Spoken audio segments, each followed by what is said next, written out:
would you say to an ambitious man or woman that's starting a Web3 project? What are the key things that they should keep in mind when they are aiming to build? And yeah, like really, how can they gain that special knowledge to make sure that they are taking the right path with their project? Okay, so for me, my path was like the key things was working really, really, really hard, like day and night in the beginning at least. And even now I find myself like up until 1 a.m, but many nights. But especially in the early stages, you have to grind. And I think in first world countries, people have become pretty soft. So like, don't be afraid of working 12, 14 hours a day in the beginning to make your kind of name in the industry. And then this is probably my biggest growth hack, personal growth hack in the world, is listen to podcasts or audiobooks 24/7. Like if I'm not on an interview like this, if I'm in the shower, if I am, cleaning or at the gym, or when I'm falling asleep, I have to sleep to a podcast. I can't even sleep now. I'm so used to it. When I wake up, I put a podcast on or an audio book. White noise for everything. Yeah. And like, just learn. Like, so I think, when Lunar Digital Assets, which I'm the CEO of now, but I wasn't at the time, it was just being started. When the other founders came to me and said, we don't know what you're gonna do at LDA. Frankly, we don't know what we're gonna do. We just want to build a crypto company.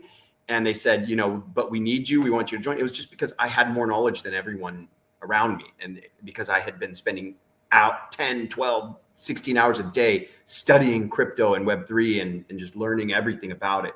And so, set yourself apart from everyone else and be really hardworking. I'll give like some examples of the people that I've seen in the industry do really well. I mentioned Alexei earlier, our product lead at QuickSwap. When we hired him, he had not worked in Web3 before. He was doing a lot of like DeFi yield strategy type stuff, and he knew a lot about DeFi. And he was like a little mini whale at QuickSwap, and he asked to get on a call with me and about the direction of QuickSwap. And I got on a call with him, and he was very interesting, and we ended up hiring him, which wasn't the plan of the call, but we hired him, and he became like our number one most important person at QuickSwap, above me, one of the founders, and he's just an incredible person. I mean, damn, I don't know if I can say this. A big exchange that starts with a B tried to snipe him from us for it's like 500K a year or something. And I don't know if I should be saying that, but anyways, it's the big exchange, but it's because he just is so valuable in the industry, and we were able to convince him to stay because he wanted to be innovating and building, not working at a big exchange. Mm-hmm.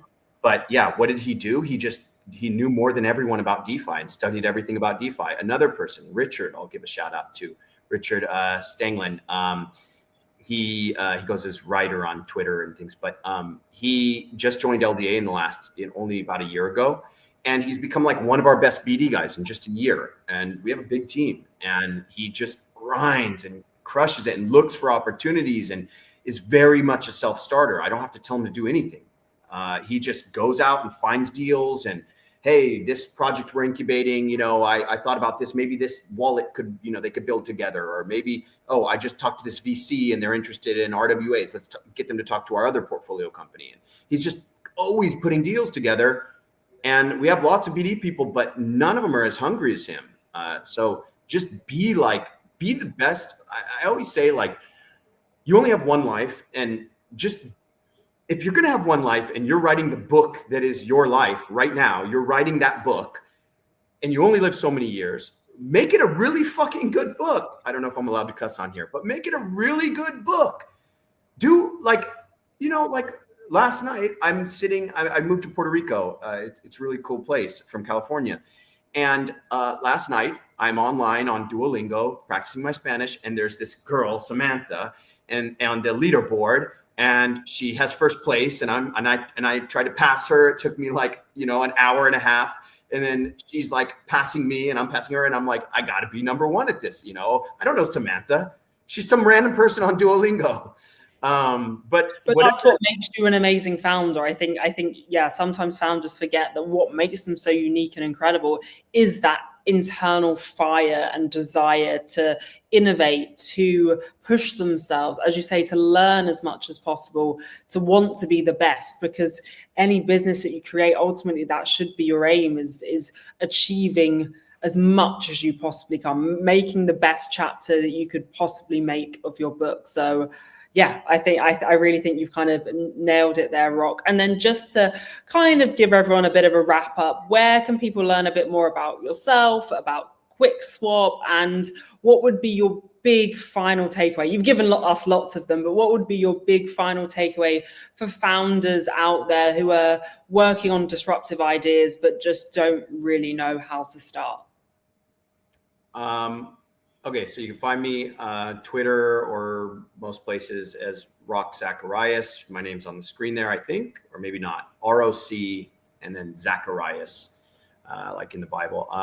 And then, at Crypto Rocky on Twitter and other places. I want to give two little kind of shill things about QuickSwap really quick before we leave. So one is QuickSwap just became the first DEX in the world to become deflationary. I'm really proud of this. We are now burning more tokens than we are emitting in liquidity mining. It's the first DEX in the world to do this. So I'm really proud of that. Second, QuickSwap just did a community vote to invest from the community treasury in a project called StratX, Lunar Digital Assets. Our venture studio is incubating that project. The lead on that project is the guy, Alexi, actually, that I bragged about a couple times in this space that helped invent a lot of those industry standards. And so StratX is a DeFi strategy marketplace. It's a place where people can come, think like Yearn with their DeFi strategies, but this one, think of it like the App Store or Amazon. People could take their strategies. A builder can come build a strategy and put it on our website and our project. And then those strategies, the best ones, get curated and put into, aggregated into a vault.